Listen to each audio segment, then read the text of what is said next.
In today's video, I'm going to teach you how to fix your Google ads when they're approved but not running. This can be a really frustrating issue, especially when you've worked hard on your campaigns and they're just not delivering as expected. But worry not, you'll learn how to troubleshoot this common issue in just a few simple steps.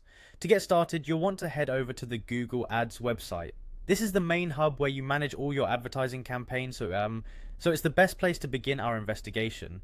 Once you're there, you'll need to sign in, use your Google account credentials to gain access to your advertising dashboard where all the magic happens. Once signed in, you'll be taken to the Google Ads home. This is your gateway to managing and optimizing your ads. Here, you can see all your active campaigns, their performance metrics, and any notifications that might require your attention. Keep an eye out for any alerts that could be related to your issue. Moving on to the next step, you'll need to click on the Campaigns tab. This will bring up a list of all your current and past campaigns. Take a moment to look through your list and find the specific campaign that's giving you trouble. Click on the name of the campaign to dive into its detailed settings and performance data. Once inside your chosen campaign, the next thing you want to do is check the campaign's budget settings. This is a crucial step because any budget related misconfigurations could be the reason your ads aren't running as expected.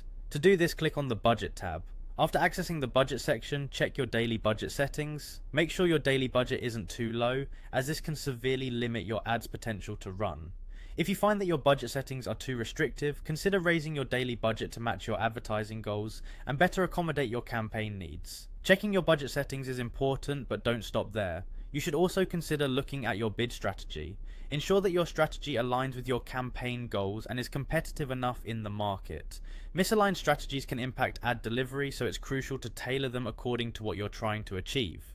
Keep in mind that these adjustments might not lead to immediate changes in how Google delivers your ads, as it might take some time for the system to register and apply changes effectively. Patience and continuous monitoring are key in these scenarios. By following these steps, you should be able to troubleshoot and address the issue of approved but non-running Google ads. This ensures that your campaigns can start gaining the traction you've planned for. Thanks for tuning in, and I hope you find this guide helpful. If you have any more questions, feel free to leave them in the comments.